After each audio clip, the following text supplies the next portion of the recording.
Em entrevista para a Globo News, Cezinha de Madureira, um dos autores do PL, rechaça pesquisas mencionadas por Júlia do Ailib sobre o amplo apoio à manutenção da atual legislação. Ninguém está falando de legalizar o aborto, né? É manter o que existe, que é bebê anencéfalo, estupro e risco de saúde para a mãe.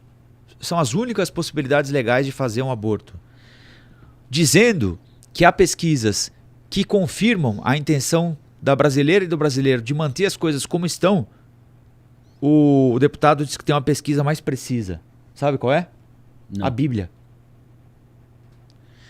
Esse tipo de uso da Bíblia... E assim, eu tô falando, eu comentei isso aqui uma vez, né? Que eu já li a Bíblia 2 vezes. Eu gosto muito da leitura da Bíblia. Acho que todo mundo deveria ler, inclusive quem eventualmente não acredita em Deus, mas deveria olhar, no mínimo, como um registro histórico. Não é o meu caso, acredito, sou cristão, acredito em Deus. Mas esse tipo de uso religioso da Bíblia é algo baixo. É algo baixo. Porque você está trazendo, mexendo com a fé das pessoas, que é algo absolutamente genuíno, e muitas vezes a fé, ela toca dentro do ser humano em um ponto que não é racional. É um ponto irracional, você acredita sem ver. E aí você pega todo esse conceito e leva para uma pauta que toca em saúde pública. E saúde pública precisa de racionalidade para o debate. O que eu ia comentar aqui, Rafa, é que essa questão religiosa há um embate ferrenho e não vai ter ponto de vista em comum. Agora, eu acho que é impossível a gente não concordar, independentemente de qual seja o ponto de vista, de que não dá para a pena que está sendo proposta no texto ficar como está. Em que a mulher vítima de estupro, caso realize um aborto, pague mais tempo na cadeia do que o próprio estuprador. Certo? Chegamos a um ponto em comum, que essa parte do texto, no mínimo, precisa ser revista, que o estuprador, em qualquer que seja a circunstância, deve ficar mais tempo preso do que a vítima do estupro, porque acho que é por aqui que a gente vai começar a encontrar um ponto, no mínimo em comum, e tentar levar esse debate para um lado racional, para um lado de política pública, para um lado de saúde pública. Porque se ficar nessa de pegar dados, pesquisas, aferições e tentar contrapor com um argumento religioso, aí a gente vai estar tentando misturar laranja com limão. A gente está misturando a fé, uma questão que muitas vezes é irracional, é acreditar sem ver, com algo que a gente precisa de dados para conseguir melhorar as vidas das pessoas e criar um Estado mais eficiente para quem precisa de Estado. E pessoas em condições de vulnerabilidade, mulheres que sofreram estupro, essas pessoas estão vulneráveis. Elas precisam de um Estado para ampará-las, né? Principalmente aquelas que não têm condições de utilizar a rede de saúde privada. E nesse contexto, você utilizar a Bíblia para contrapor pesquisa é um argumento leviano, no mínimo leviano, Rafa. E a Bíblia, ela pode e deve conduzir a vida de quem acredita na Bíblia, de quem quer que a Bíblia... Nós vivemos um país laico, não é isso? Sim. O que majoritariamente estabelece cristão. Regras para a convivência em sociedade é a Constituição. Bíblia estabelece regras, modo de se relacionar, regras de convivência... Para quem acredita na Bíblia, para quem quer e é livre, absolutamente livre, para fazer o que bem entende da sua vida. Inclusive, capturar da Bíblia ensinamentos, tendências, comportamentos e aplicar isso ao seu cotidiano. A Bíblia não é a Constituição. A Bíblia não deve dizer como eu e você nos relacionamos. A Bíblia não deve dizer como a gente se comporta nas circunstâncias mais variadas da vida. Ela é um balizador super importante para quem acredita. Sim. Não é? Uma questão de fé, mas aí o cristão tem a sua, o que professa a Umbanda tem a dele, o muçulmano tem outra forma de ver as coisas, o espírita outra forma de ver as coisas.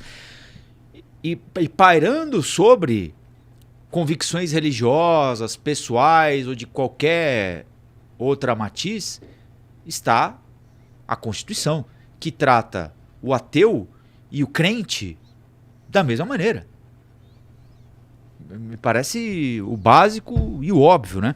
Mas há uma intenção clara de fazer prevalecer sobre a sociedade um valor que não é um valor de todo mundo. E outra coisa que me incomoda é usar a Bíblia, ou o argumento da Bíblia, quando ele é válido. Quando ele é conveniente, Porque há muitas outras ocasiões em que eu nunca li a Bíblia, mas duvido que na Bíblia exista ali um estímulo ao armamentismo, como muito dessa gente aqui professa. Não sei. Existe isso? Não. Sei. Não. Então, sabe, muito complicado. O momento que a gente atravessa é complicado, hein? Sim, é um momento delicado e é um momento também que, se as coisas caminharem da melhor maneira possível, Rafa, o que para mim é a melhor maneira possível, na minha opinião, é as pessoas baixarem um pouco a temperatura e toparem conversar dentro de uma racionalidade. Ah, mas não tem mais isso não, Vinícius. Porque enquanto sociedade, a gente poderia crescer. Agora, se cada um quiser impor a sua visão, e me parece que é isso que acontece ainda mais nas redes sociais, a galera em geral tem uma dificuldade grande de ouvir e uma vontade, né, incessável de falar, de dar a sua opinião. E é muito ruim quando a gente escuta alguém que pensa diferente de nós, não com o escutar de alguém que quer aprender e considerar aquilo que está sendo dito, mas com um ponto de partida de que você, independentemente do que você receber ali na conversa, você já vai procurar contra-argumentar. Você não quer, de fato, mudar a sua opinião ou aprender algo novo. Você quer encontrar argumentos que vão levar a conversa para algo que você já acredita.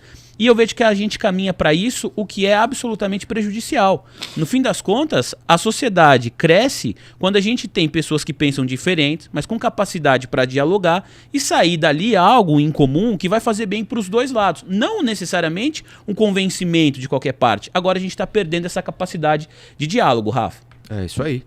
Bom, vamos acompanhar agora porque houve uma reação grande, né? Repito, é importante a gente ter a informação correta para não disseminar informação que não é verdadeira e não cair no conto de quem quer passar adiante coisa que não é correta.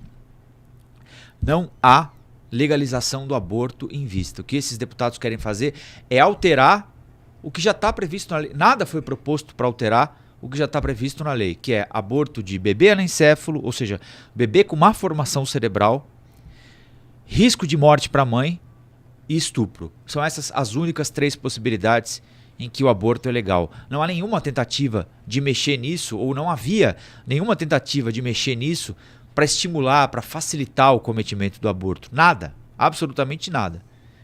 Então, quando você ouvir, promovemos essa discussão ou apresentamos esse projeto para impedir a legalização do aborto, não há essa discussão. Nem de perto há essa discussão. O que há é uma tentativa de restringir as possibilidades do aborto, de impedir as possibilidades do aborto, até que se inviabilize o cometimento do aborto. Vocês imaginem essa discussão que nós estamos fazendo aqui, chegar à periferia de São Paulo, chegar onde as pessoas têm um pouco menos de informação, porque começa esse zoom, zoom, zoom, né? É igual a pedra no lago, né? A pedra cai no lago e ela vai emitindo ondas. Então, as ondas disso aqui, chegando em lugares mais distantes do Brasil, são fatalmente de que se fizer aborto vai para cadeia, não é? Sim. Até a pessoa entender que é até 5 meses... É quase um telefone sem fio, né? Vira um telefone sem fio. Então, só essa discussão já vai inibir muita família. Você junta isso, o fato de que o estuprador muitas vezes está dentro de casa. O estuprador muitas vezes está próximo da casa. Muitas vezes as pessoas não têm informação sobre o que está acontecendo. Eu acabei de ler um relato de um colega nosso, repórter aqui, Samuel Pancher, que trabalha no portal Metrópolis. Ele estava dizendo aqui que ele uma vez fez uma reportagem, porque a gente fica falando essas coisas e parece que não acontece, né? Ele está contando de uma reportagem que ele fez, olha só. Lembro de um caso que cobriu uma vez no interior de São Paulo. De uma adolescente de... Interior de São Paulo, hein? Aqui. De uma adolescente de 13 anos, grávida, após sucessivos abusos do padrasto. como nem tinha conhecimento do próprio corpo, porque eles querem impedir também a educação sexual na escola, que não é para sua filha ou para o seu filho aprenderem a usar uma mamadeira de piroca. Não é isso. É para elas saberem que se alguém chegar com alguma segunda intenção, aquela segunda intenção deve ser evitada e denunciada. Que aquela carícia, que aquele carinho, que a mão aqui, que a mão acolá, não são normais. Que é proibido. Crime. E que ela tem de gritar para quem estiver perto. Mas até isso eles querem impedir. Porque é o silêncio e a criminalização de quem grita. Para quem é bom isso? Para o estuprador. Isso é bom para o abusador. A menina que não sabe o que está acontecendo e quando sabe tem medo de denunciar. A mãe que não vê o que está acontecendo, mas quando fica sabendo tem medo de ir para a cadeia. Porque ouviu que o aborto vai dar cadeia. O aborto vai mandar as pessoas para a prisão. Então, é pelo estuprador que estão trabalhando. Estão trabalhando pelo abusador contra a vida, contra as crianças que engravidam. Esse caso aqui é muito interessante. Então, 13 anos, a menina grávida pelo padrasto, depois de uma série de abusos. Como nem sabia o que estava acontecendo, só descobriu a gravidez quando a tia achou que ela estava com alguma verminose pelo crescimento da barriga. Ou seja, a gestação já estava num ponto em que a barriga já estava aparecendo. O padrasto foi preso e a médica constatou o óbvio. Era uma gravidez que oferecia muito risco a essa jovem. Se essa legislação nova passar, é muito provável que essa criança, a partir do momento em que passou a notar alterações no seu corpo, a partir do momento em que a família começou a identificar o crescimento da barriga e achou que era verme, até o momento em que a família levou ao médico, quanto tempo demora para conseguir uma consulta no hospital público? Qual a chance dessa menina chegar ao final desse processo em que descobrem que ela está grávida, que o padrasto era abusador, que ele vai para a cadeia e que ela pode fazer o aborto? Quantos meses são? E depois, essa tia que descobriu que ela estava grávida vai virar criminosa e vai ficar mais tempo presa do que o padrasto estuprador?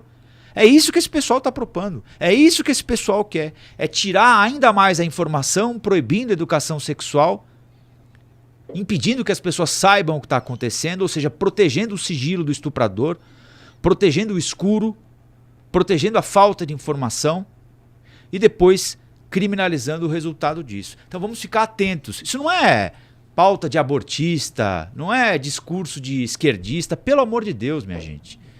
É fundamental amadurecer um pouco esse debate, não é?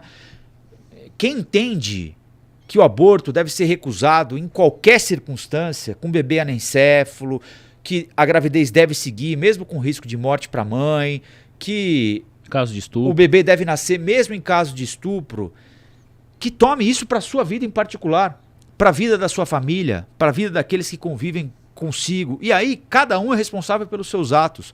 Agora, não queiram impor uma convicção religiosa, pessoal e legítima de quem quer que seja para a vida de uma sociedade que está muito longe de querer ser alvo desse tipo de imposição.